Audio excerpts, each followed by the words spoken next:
Okay, now in this video, I'm going to talk about the basics of kind of how to juggle and a way you can teach yourself to sort of do it at home. I actually learned to juggle from Miss S a couple of years ago. I'm still not very good at it, but it's a really good way to practice your hand-eye coordination and just your general catching and tossing abilities at home, and there's lots of different things you can use. So hopefully you can give it a try and we'll see how it goes. Okay, here you can see some different things that you can use at home to juggle. Here I have some toques and some kitchen tea towels, but honestly I found the best thing to use was socks. So the easiest being the undone socks, where they're just kind of set by themselves, and to make it more like a ball, I found it a little better to use the balled up socks. They're a little bit tougher than a regular ball, but they won't roll away from you when you inevitably drop them, which is nice. But see what works for you, try some different things.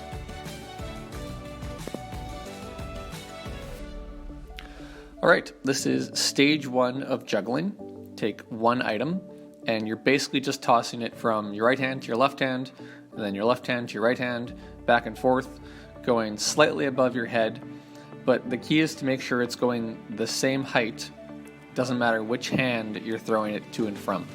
People, when they first learn to juggle, seem to think that it's like a low little pass from their left to the right hand, but that's not how you do it. You want to make sure the toss is exactly the same from both hands going back and forth. Alright, in this one you'll see I have two socks all balled up, and this is stage number 2. You'll notice I toss with my right hand first, and then I basically immediately toss with my left hand, and I just stop and catch both of them, and then I start again. So this is the beginning of the juggling pattern you're trying to get. So it's right hand, left hand, both of them go just above my head height. The camera angle here is not so great.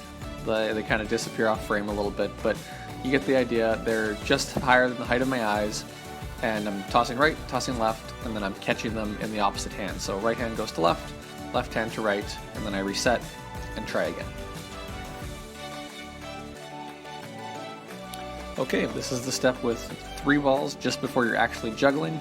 As you go through this, you'll kind of find that you'll feel like you're almost juggling once you get the hang of this, and you're just out of your reach, but you'll get it. Practice this and you'll be able to move on. The key here is with 3 of them to start with 2 in your dominant hand. So for me, that's my right hand. I toss one of them from my right hand up, then I toss the one from my left hand up, then I toss the second one in my right hand up, and then I catch them all together. So if you look, it's right hand, right hand, and then I'm catching them all. So I'm not trying to continuously keep going just yet.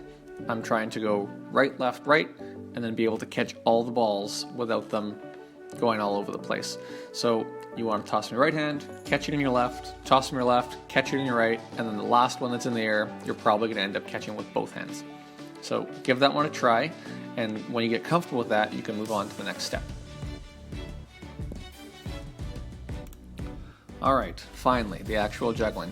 So I set up the same way I did with the last one, 2 of them in my right hand, 1 in my left hand, and I'm basically just going right, left, right, left, right, left, trying to continuously keep it going. If you find that you can't continuously do it, a great way to do that is to try and get a couple rounds in and then just catch all 3 balls at the same time, kind of like you did with the last one. And you'll see that I'm not so great at it either. My tosses are a little bit off. Some of them are going a little too high. Some of them are starting to go sideways by the end of me dropping them. But like I said, I'm not the best at it. It's definitely easier to do this with the unballed up socks to start with and kind of get the pattern down. But once you have the pattern and you start to get a nice consistent toss and catching it, it's not really that hard. When we do inevitably get back to school, it's much easier to do this sort of thing with bean bags. And then tennis balls, they're a little more consistent and they toss a little more easily than the regular socks, but we're trying to make do with the best we can when we're at home, and give it a try. Let me know in the comments below if any of you can actually juggle with all 3 of them and keep it going longer than I can. I think I had it going for about 8 seconds or so here, and then it fell. The video's been on loop, but see what you can do.